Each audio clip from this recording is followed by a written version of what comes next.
Okay, I think we are live. So thank you all for joining us tonight with another installment of AS Chats with your friend Amanda. I'm so excited tonight because this is a topic that is really interesting to me and is one that I struggle with in our household because I think so much of the diet is so important, but I have a very picky eater. And so I am just really excited to be with our friend Heidi tonight. I'm going to ask Heidi if you can just introduce yourself to the community. That would be great. Hi, everybody. I'm Heidi Pfeifer. I'm a dietitian. I work at Mass General Hospital as well as in private practice. And I've worked for the past 25 plus years with the ketogenic diet. So just a little bit of experience, and along those lines and along the road, we developed low glycemic index treatment and found also that what a great results that we've found with the Angelman population. So it's been a really nice road. It's a rewarding job. I love what I do, so it helps. And then treating patients like the angels, it's probably one of my favorite populations. And I'm not just saying that because of where I'm talking tonight, but they give a lot of rewarding experience. So I agree as well. They're my favorite population as well. So, well, and just so you guys know, Heidi's been a huge part of this community for a long time, working at the AS clinic with Dr. Ron Thiebert, which that name is not a name not known in households around here. So I know that I'm sure Ron is very lucky to have you, as you are very lucky to have Ron. Heidi's also working with the ASF to work on a pilot program to where we can provide some more one-on-one support for families as they're looking into these different diets and how that supports individuals with Angelman syndrome. So there's going to be a lot more to come to that. So stay tuned. So we only have a little while with our friend Heidi tonight. So we're going to jump right into some questions. For those of you guys watching tonight, hi, it's so good to see you all. You can ask some comments in the comment section. Make sure you pop in and say hi so we can see that you're here. I see that we have quite a few people watching, so thanks for being here tonight. But let's just get right into it, Heidi. Tell me some overall benefits of diet for children, I should say individuals, both children and adults with Angelman syndrome. So in our first study, we saw that over 80% had a 90% reduction in seizures. And so, when we think about actually in just the general epilepsy population, only a third of those that go on the diet have a greater than 90% reduction. So better than, the average child with epilepsy. So that right away made us kind of look at it a lot more, but kind of thinking about the other benefits of, that sometimes go along hand in hand with the improved seizure control is the sleep, also improved development going along with the improved sleep and improved seizures, but just even sometimes independent from the seizure control. So those are definitely benefits. Yeah, I think it's interesting because when we think about, the different things that happen with Angelman syndrome, when we think about seizures, a lot of times seizures happening because there's other things going on. So it could be really bad constipation, it could be sleep, it could be fever or whatever. So sometimes, I think Dr. Thiebert quoted it once, like if you can manage the symptoms, you can really control seizures in some ways as well. And I think the diet is one of those things. We are seeing a lot of families have a lot of different successes of managing seizures, controlling seizures with this diet. We've had people report behavior changes, positive behavior changes with this diet. So I think that there's a lot of overall benefits to doing the diet. I think, so I would say you already talked a little bit about why being on the diet is beneficial for those who have seizures. I think you could get on different organizations like the Charlie Foundation, or even look at the studies that you guys did. And there's just so much data that supports that these diets really do show a huge improvement for kids who have epilepsy altogether, not just not just the epilepsy that happens in the Angelman syndrome, but epilepsy altogether. The diet seems to be very popular for that. So I would say the biggest thing I think for me, and being a kind of a newer person to this diet, I will tell you, for all my friends out there, I'm going to be very transparent right now. The CEO of Angelman Syndrome Foundation is going to tell you I have tried this diet numerous amounts of times, and I have failed numerous amounts of times because I have a child who's obsessed with anything that is bread in a carbohydrate. So that's been a real challenge for us. But, you know, for those families that are listening, what is the best way for someone to start the diet? Do they need to be under supervision of a doctor or a hospital, or should they meet with a dietitian first? Can you just, for people that are thinking about getting started, what would you suggest? Right. So, you know, definitely needs to be followed by, you know, our recommendation is supervised by a physician as well as a dietitian.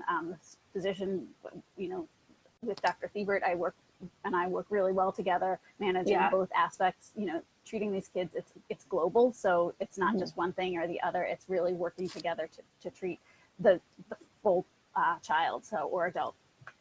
So kind of when we think about starting the diet, we think also, you know, it's not just taking away one candy. And, you know, there are some things that we call simple swaps that you can start taking out by just changing out the amount of juice or any of the simple carbohydrates that you're taking in. So starting that way just to see if it's something that your child can do.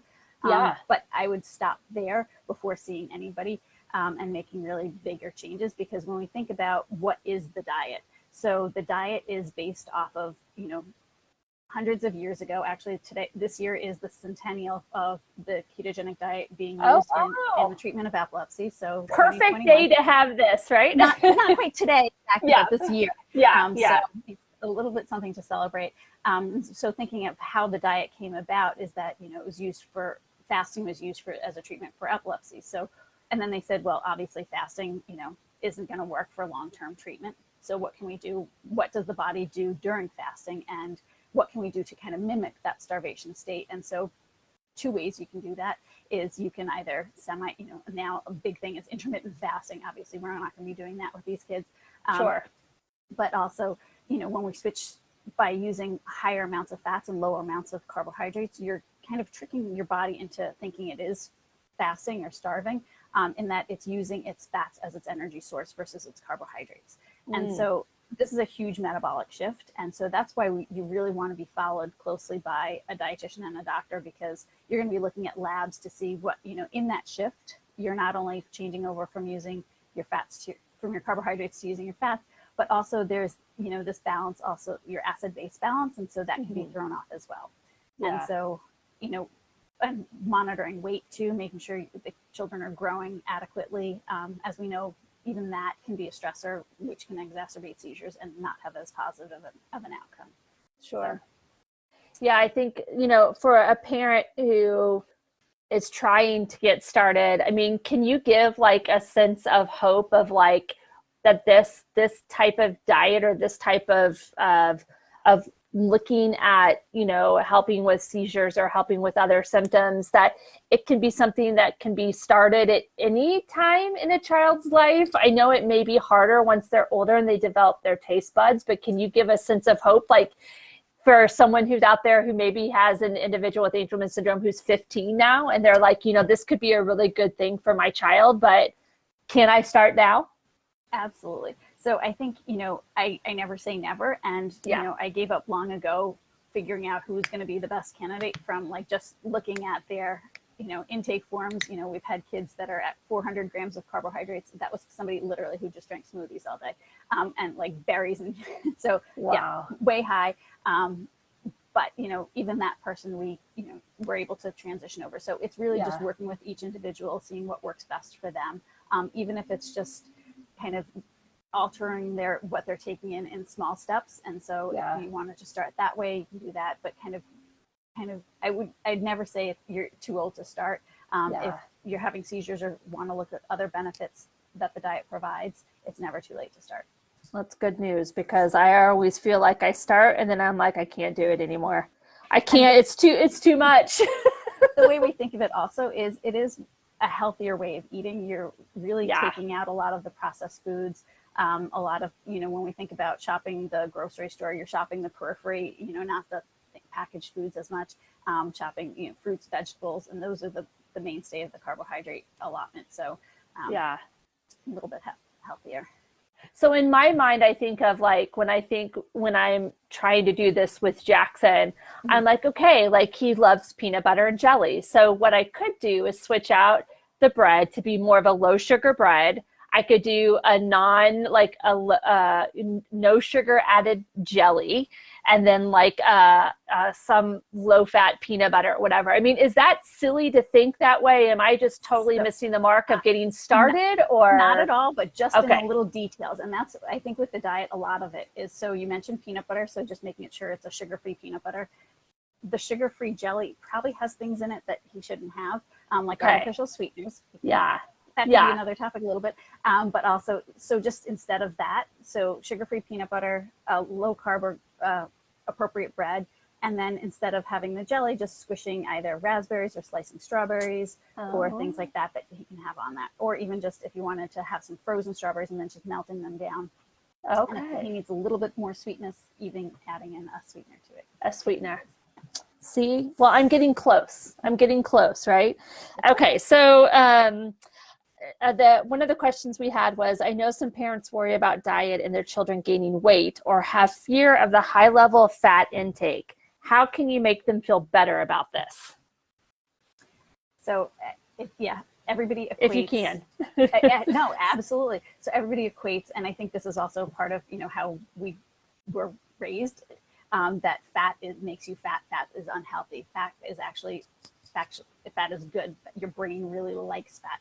Fat does not make you fat. It's actually the carbohydrates. I might be a little bit biased, but it's the carbohydrates that you're eating along with the fats versus having just the higher amount of fats, even 60%. It's not going to make you fat. It's the overall calories. So if you're just consuming too much, that's where the added weight gain is going to be. Yeah. So I'm curious, and I'll get back to some of those other questions in a minute, but it just kind of hit me a little bit here of just, for outside of the improvement in the possible, we saw 90% of individuals with Angelman syndrome have improvement in their seizures. Are there other things that you have seen improvement in with individuals when they're on this diet? Like you mentioned, the behavior, the sleep, also cognition, and just kind of being more in tune sometimes. So positive benefits. Now, I know that you're not a neurologist, but when you're starting to think about an LGIT or a keto diet, one, it's really important to have those conversations with your physicians, your doctors, or whatever. But one of the questions that came in was, do you, at any point when you're on these diets, and I don't know if you can answer this or not, but do you have to adjust any of the medications because of the diet? Is that something that Dr. Thiebert looks at when he's on when he's on the diet, or is it still kind of business as usual when it comes to seizure medication when you're on the diet? We do take it into consideration, and that we also, when we monitor them, we monitor labs, and including in those labs are their medication levels. And so sometimes, we have seen in the past with benzodiazepines that sometimes when they're become more ketotic, that they just hit them a little bit harder. So just something, and it's really just clinically also just adjusting meds as we would anyway. So because if they're on low glycemic, and I guess also kind of stepping back now that I'm thinking about this, when we think about diets, there's the low glycemic index treatment, and that's kind of where my mindset is. And so when that's about a 1-to-1 ratio of 1 gram of fat to 1 gram of protein and carbohydrates combined. And then there's the classic ketogenic diet, which is much higher in fat. So that's when we see kind of the interaction a little bit more with medications. But there's not one medication that people say, okay, if you're on this, you can't be on the diet. Okay, that's good to know. So one of the questions that came in was, some individuals with AS have an intolerance to dairy. Is diet possible without the fat from dairy? Absolutely. So you can find fat from other sources. Avocado, one of my favorite foods. Perfect ketogenic ratio of a 4-to-1 in and of itself. Also coconut, great source of fat. You can use coconut oil, you can use coconut milk. So lots of different sources. There's a lot of, nuts have a great source of fats. Macadamia nut, also another perfect food. That's a 4-to-1 ratio. So we can work around the dairy intolerance. As with any kid, even with allergies, we can also, manipulate the diet to, account for any allergies. If it's an egg, if it's milk, if it's nuts, we've done diets. Okay, good. Well, that's good to know. So So one of the questions was, do you have, or what are some of your best go-to snacks when it comes to the LGIT diet? So go-to snacks, definitely macadamia nuts and avocados, again, because they're the 4-to-1 ratio. So you don't have to worry about balancing it, because with the diet, we're also balancing not just having low carbs, but making sure you're getting adequate protein and fat and together with the carbs. So never having the carb just by itself. So other things, mascarpone cheese, also 4-to-1 ratio. There are some snacks that are commercially available. One of them is called fat snacks, that the crackers, and then again, this gets into the details of it. The crackers are okay, but any of the other cookies and the cookies and brownies, I think those all have erythritol, which is an artificial sweetener that I don't like in the diet. So that's good to know. Yeah, because I think for especially a family or a caregiver who has a child with Angelman syndrome, sometimes having those really easy go-to things, because I think for me, I get really overwhelmed because this was not a way that I was raised either. Like, I mean, I was raised on a totally different diet. I didn't eat an avocado until I was like on my own and a grown woman. Like, it just was not something we did in our family. So when you're trying to learn, even within yourself, a whole new way of thinking about things and eating, sometimes having those really easy go-to things make life a little bit easier when you're trying to do this, especially when you get frustrated. For Jackson, he's like, where's my peanut butter and jelly? Where's my mac and cheese? Those things that are horrible, but they're comfort foods to him. Like, instead of getting, stressing out and giving up on it, having some ease in that. So I would say, like, do you have a resource that is one of your favorite go-to resources when it comes to maybe some recipes or some starting like from scratch on LGIT or whatever that you would recommend? Outside of you, which we'll talk about here in a minute, but some easy things that parents can look up and make this a little easier for them. So 2 of my trusted go-to resources are the Charlie Foundation. They have great recipes. One of the moms that has a child that's been on the diet for years is amazing, like just amazing what she comes up with. And so, all the recipes are vetted. We know that they are within the ratios, they're fine. Same thing, Matthew's. So Matthew's Friend is the same kind of, but over in the UK as Charlie's Foundation is to us here. Awesome. So, and they have also just recipes that they work well with. And Catherine, if I know you're monitoring right now, our amazing resource director is monitoring right now. If you could happen to put the links of those in the chat, that would be awesome. And then a couple more questions, because I know we got you here for a couple more minutes. Just because something is advertised as low carb, can it still be consumed on diet? Does that make sense, what I'm asking? Absolutely. So and it's probably one of my frustrating moments looking. So, as working with the diet for so many years, it's great because all these new products are now coming out. The popularity of the diet has been amazing with recipe ideas, with foods. But the other side of that is that not all of them are compatible. So when I think about those types of foods, I think about there's the popular version of the diet, and then there's the medical version. And so we are really looking at the medical version. We treat the diet like we would any medication, and we titrate it up, we titrate it down. But we also look at the details of the products. So that being said, there's also low carb, and there's also my favorite, which is Keto certified. I don't know who's certifying it. It is not me, but they don't look at it the same way that I do. So kind of looking at each product that with an individual eye for what we are looking at. So making sure that it doesn't have artificial sweeteners, doesn't have sugar added, and just going with the guidelines of how to read the label from the medical diet standpoint. Yeah, I think that's the hard part, because once again, I was not raised to understand how to read the label. All I see is this is how many calories are in it, this is how much sugar, or when it says this is how much sugar, then there's that line right below it where it's like additional sugar or something like that. And I'm like, okay, well that's low, that's great, right? So well, that's actually just changed. It just went into effect truly this year, that added sugar, which is actually a really good thing for the diet, because when we're looking at total carbohydrates that these kids can have, then they actually break it down for us. How much is coming from fiber? How much is coming from artificial sweeteners? and how much is coming from added sugar. So is it Yeah. strawberries that are just, so is that carbohydrate just coming from the strawberries, or did they put sugar on it to make those strawberries taste even better? Yeah. Yeah. So See, some of this, I'm like, I wish I would have done like a nutrition 101 class in college or something, so I could be better with this. That's why we have you. So another thing, one of the questions that came out was, do you recommend supplements at all? Oh, absolutely. Okay, so can you talk a little bit about that? Sure. So when we think about the diet and, we're the macronutrients, that's the big part of it, how much protein, fat, and carbohydrates, we're really reducing the amount of carbohydrates and increasing the amount of fat. So where are all those vitamins and minerals coming from? They're coming from mostly the carbohydrates. And so we have to really, if we're limiting those to 40 to 60 grams, we really need to make sure we're adding those back in just to make sure that there are no vitamin and mineral deficiencies on it. So it's a huge piece that I always look at and kind of look at where they're at and making sure everybody's getting what they need to. So that might be, that's probably part of the point, part of the important point of being followed by a dietitian or being at one of the clinics or with your clinician, because you can do some of that blood work ahead of time to see some of that, right? Right. Okay, cool. So I think there are some questions that came through at chat. Let me look really quickly. So one of the questions, so go ahead.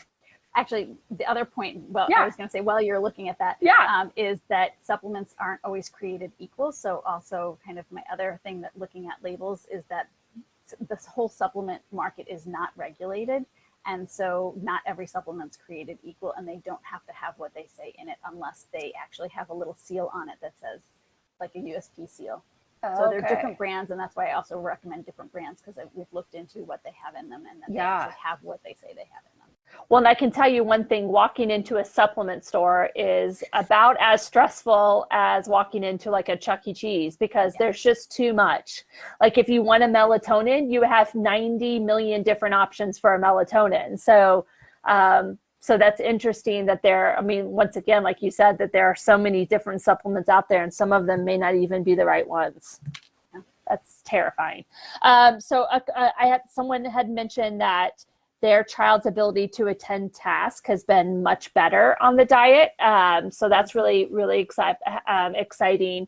Someone asked, what's the difference between a net carb and a carb in reference to the diet? Oh, good question.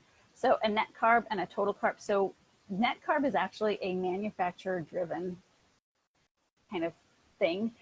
It's, again, also not regulated. And so what it should be is actually the total carbs minus the fiber and sugar alcohols. That's what is supposed to be the net carb. And if you do the math, that doesn't always add up. And so that's also one of the reasons why with the low glycemic, we count total carbs versus net carbs. So that way we're just looking at the total and we know what we're getting. That being said, because fiber is lower in glycemic index, so we're also looking at foods that have higher in fiber. So we are kind of accounting for that. Okay. It just seems like I'm in a science class right now, but a very good one, but a science class. There was a question came up, and I don't think you can answer this, but maybe you can, but I can give a little thought to it. Someone asked about the keto powder that they were testing. I think it's Disruptive Nutrition was testing a keto powder for the kids to get in ketosis. And that study, I think, is still being completed and still looking at the data. So I would say that wait and see what comes out from that, and wait and see the results and the data from that. It's not been released yet from what I understand. But as soon as it is, I'm sure that we will make sure to get that out to the public. So I think kind of on those lines, those are based off of keto esters. And so there's different ways, there's salts as well, but they're not long acting. So yes, it would be easier if we could just do the ketogenic diet in a pill and not have to change what you're eating, and especially for picky eaters like Jack. So, I think, yes, it would be great, but I think there's a lot more work that needs to be done on it. And I know they've been researching it for other avenues as well, not just Angelman syndrome. So I think there's a lot of work that's being done and coming down the pike. And it would be great if we could supplement esters if needed. That being said, I don't think so. One of the things that we did see in the studies that we've done is that it's not necessary that they have to be in ketosis to have a seizure control or benefit from the diet. And so, how much do these esters help this population? I'm not sure either. So, but that's something also that will come out probably with the study. That would be great to see. Yeah. So I think, and Catherine, I don't know if you'll be able to find this in time for us to wrap it up, but the ASF did fund a study around the LGIT and keto diet. It was a while back, but I think we have all the information from this study that Heidi is speaking to on our website somewhere. So Catherine, maybe you can look at it and just add it to the chat eventually. But we'll recap, like I said, we'll recap this session and give everyone, because some people are asking for Heidi's contact information, which we'll have end on this really quickly. But and this is not really diet related, but I do know that, and maybe you can help with this. There are a lot of our individuals with Angelman syndrome who really struggle with weight gain, do you have any recommendations for any like appetite boosters or like really high fat or anything to help individuals with Angelman syndrome who are really struggling with actually keeping and gaining weight? So appetite boosters, I don't have any big ones. A lot of times, if that's the case, we'll rely on medications to help just kind of get that boost. But kind of also thinking about, and it's not for every, that this is what impacts for every child, that why their appetites decrease, but also kind of, again, thinking globally and what's kind of occurring with each patient is thinking also, why is their appetite decreased? And sometimes, especially with these guys, the reflux, that can go either way. They can start actually eating more just to treat the reflux, or if they're constipated, and everything's up to here, they're not really going to want to eat anything. So, so kind of looking at those avenues first, and then if needed, the medication to get them to gain weight or increase their appetite, and then really just working with what foods they are and upping the fats and the calories. And sometimes, and that's easier said than done. But because they also don't really sit still, so they're burning it all off. Yeah, and I think, in some of the seizure medications, side effect can be a loss of appetite too. So looking at that as well, right, is that could be an issue. Yeah. So I have to ask the opposite. So what suggestions do you give for our individuals with Angelman syndrome who are struggling with actually losing weight? Monitoring what they're getting, and really portion sizes is a big thing, just making sure that they're not and again, looking at why, if they're eating more, is it they're just consuming higher amounts of calories? Is it because they're eating more to treat the reflux, and that's why they've gained the weight? So really kind of looking at what's going on to treat not just the weight piece, but also what is causing the increase in weight.